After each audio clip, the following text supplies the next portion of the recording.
Hello, everybody. Happy Monday, happy Tuesday, happy Wednesday, Thursday, Friday, whichever day that you're watching this, another episode of the College Buzz.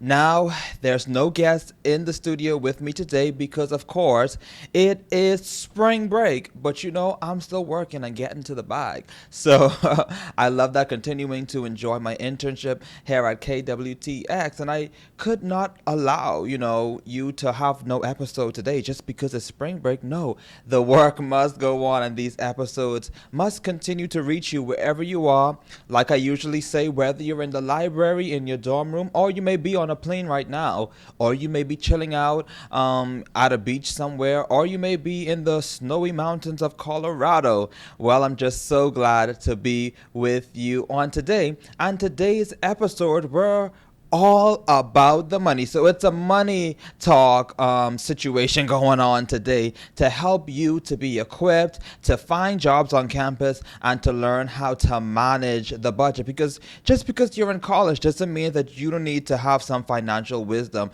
and financial tools to help you navigate this journey, because it's definitely very, very important. So let's get started on it today. So finding campus jobs. You're probably wondering, well, loans are a help.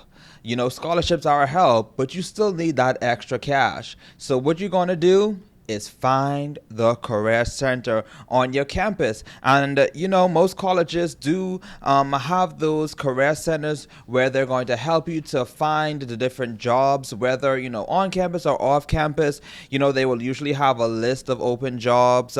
They can also help you with your resume as well, and that's something that's very important. So before you even start to look, online, you need to find that career center to make sure that your resume is on par, that it's on point, and that that it does what needs to be done. It has everything that it needs to have. It says everything that it needs to say, and it's structured properly, and just to fix it up, because you need the expert wisdom so that your resume isn't just so scattery, it doesn't look good, and all of that good jazz. And also, there may be workshops to help in that area as well. So you want to get connected, see what tools these career centers have, how they can be beneficial to you, especially starting out as a freshman. And even as a senior, before you leave graduation, before you leave the semester, you need to make sure that your resume is on point too. It has all of the different extracurricular activities that you may have been a part of. It has all of your different skills and the different jobs that you have, so that when you leave, that you have an on point resume. So get connected to that career center today. It also helps you to know how to dress for interviews, how to even prepare for the interview part of the different jobs, because it's just not so much as to have a resume, because the resume is good, but you also need to know what questions that the interviewer is going to ask you, how to respond to different questions when it comes to salary, what to say, what not to say, how to navigate that aspect to make sure that you do well in the interview and really get what you're looking for. Hopefully, fingers crossed, much prayers. Also, after you would have gone to the career center to make sure that your resume is on point, then you can go ahead and check the school's job portal. Schools may have, different tabs for you to look up: campus, on-campus jobs, off-campus jobs. So whichever one you would like to be a part of, check it regularly, because job postings, change. Some positions may fill up. You may see something open today, and tomorrow it's gone. So you want to check regularly. You also want to look at the requirements. What are they looking for? What are they asking for? And look at the job description too, and see how best your experience fits that job description. So you may want to take the job description and tailor it to your resume, and make sure that it's compatible, that you're compatible for the job, and the job is also compatible for you. Make sure too to see the days that the job the days that the job will require you to be,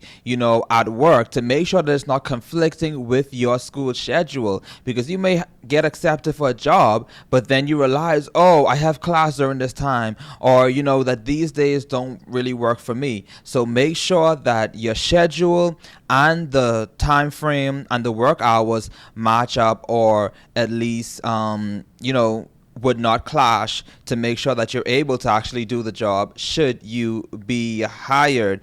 Also, you look at different positions as well.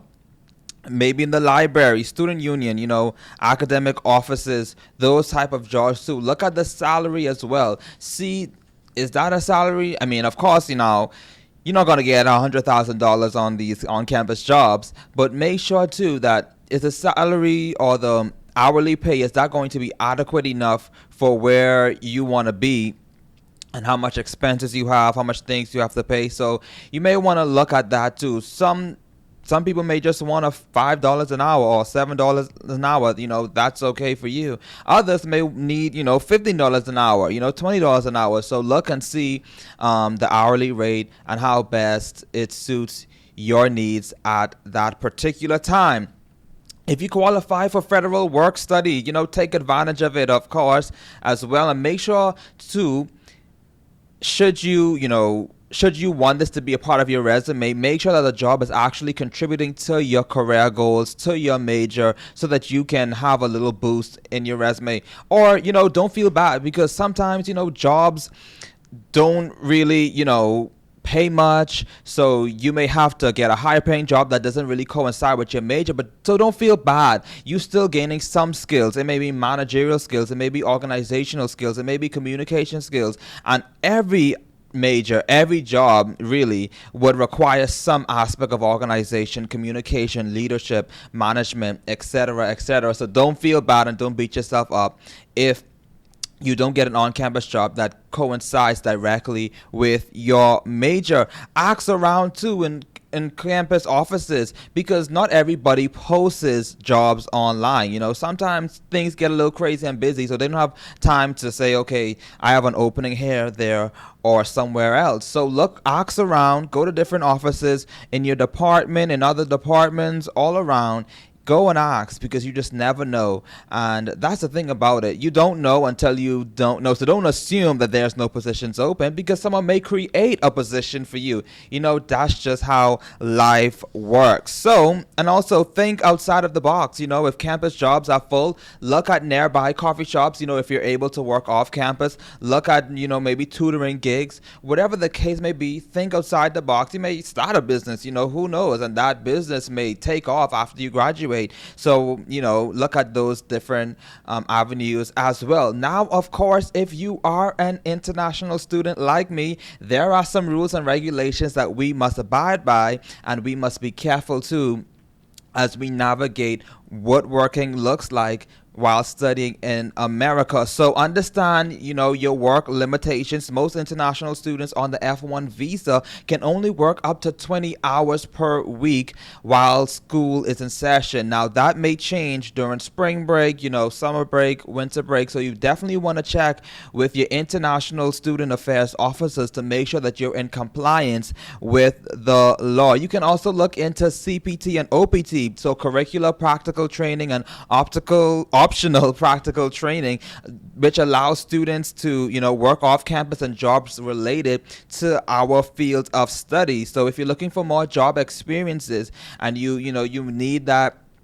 pay as well, you can look into the curricular practical training or the optional practical training, and make sure that using these programs do not change your post grad plans, because there are some rules, again, there are some stipulations, and there are some limitations with these options. So you want to make sure that if you're looking into the CPT or the OPT, that they don't clash or interfere with what you desire to do once you graduate.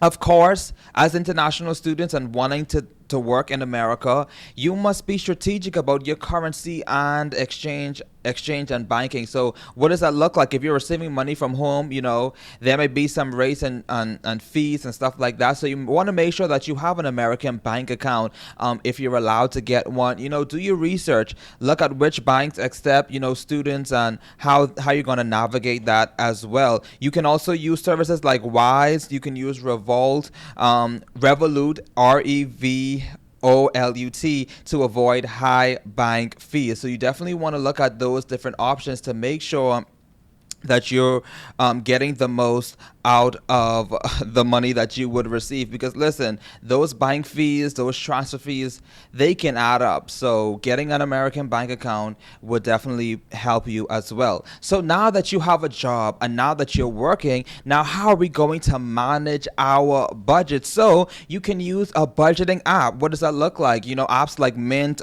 Pocket Guard, or Good Budget can track your spending and help you to see where your money is going. What are your expenses? How much money are you taking in? How much money are your parents giving you? Looking at those different things to help you to manage your budget so that you don't overspend and that you're just not in a deficit and having to ask your parents for money every single day, because parents have limitations too. They do a lot. So you want to be mindful as well of not just, of course, most parents may say, yes to everything, but you still don't want to take advantage of that. You want to be disciplined, you want to be responsible, and to form these habits now, because one day you're not going to have parents to be funding everything that you want. So you want to implement good financial habits from now. And if you don't like apps, you can use Google Spreadsheets, you can use Excel, etc., to help in that regard.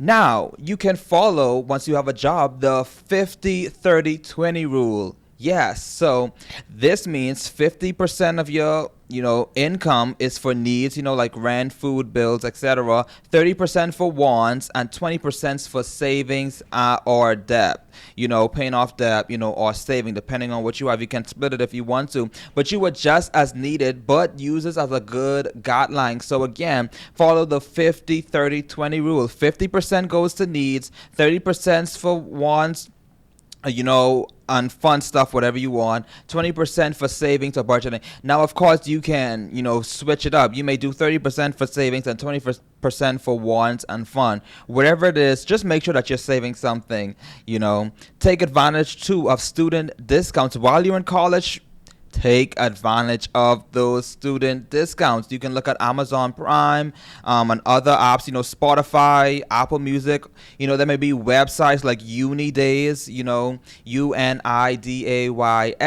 Look at different things like that, Student Beans, and they may list exclusive deals that can be beneficial for you as a university student, because 4 years will go by fast. So use those resources and those apps and those services to get as much discounts as you can, because once it's done, and ain't no telling how many more. You may have to wait for retirement to get discounts. Limit eating out as well. Cooking at home or cooking in a dorm. I know it's different if you're in a dorm, but as best as possible, don't just waste money on eating out all the time. Save that money. Make a sandwich for lunch. Breads, salami, ham, turkey, cheese. It don't cost that much. You can use that to make sandwiches throughout the day so that you aren't spending or wasting money on, $15 Chick-fil-A or $15 Popeyes, $15, whatever else, In-N-Out. Whatever it is, you can save money by eating and making your own food. For me, I like to bring lunch to work, bring lunch to school, and then usually Friday is my day. Okay, let me treat myself to maybe Popeyes or Subway or something like that. And by doing that, I'm saving a lot of money, because I realize that I don't have to be spending, $20 every day, because those things add up. When you look back at how much things that you're spending money on, you're like, wow. That money could be used elsewhere to be saving and to grow, your bank account, whatever the case may be. And also buy snacks too. Keep those snacks on hand so that you aren't, just, let me go buy this, because you don't have nothing. So Be wise when you go to the grocery store. Buy those snacks, buy the bread, the turkey, the ham, whatever else, to make those sandwiches, to have those snacks on hand, so that you aren't spending money foolishly, because it's foolish if you just wasting money on those things when when there's another alternative to help you to save. So we want to be wise with our spending. And of course, I know that money is going to be limited as a college, maybe limited as a college student. Now that might not be, everybody's story, but still, whatever your financial situation will be or is currently, still try to save for an emergency fund. Whether that's $5 a week, whether that's $5 every paycheck, that $5 will add up. So you want to be saving. You want to be putting things aside, because there may be something that may come up, a flat tire. You may have to go home, for an emergency, whatever the case may be. You want to have something that you can lean on, that you can rely on when should things get hard. Because listen, we all have those stormy days. That's just a part of life. But having that, cushion to lean on and to fall on will definitely be beneficial as a college student. So today's episode is quite short, quite simple, just to help you to get started and to start thinking of, because again, a new semester is coming up and graduation is coming up for those graduating in May, and August will be here real quick. So you need to have these things in the back of your mind, because listen, you're going to need some money in college. And even so, while I'm thinking about it, if you're graduating in May, listen, save all of that graduation money, because I'm telling you, you're going to need it for gas. You're going to need it for different things, for books and textbooks and all of those different things. So you definitely don't want to spend all of the graduation money that you'll receive in May. So save some, put some away. I would say put majority of that away, because you're gonna need it as you go through college. So guys, I hope that you enjoyed this quick episode to give you some tools on how to manage and how to search for jobs on campus. Remember to share these videos so that other students can have the insights and be inspired as they journey through this crazy life called college. But listen, it may be a little crazy, but there are so many memories and so many things that we enjoy along the way. Again, I'm Raphael, and thank you for tuning in to the College Buzz, and I'll see you at our next episode.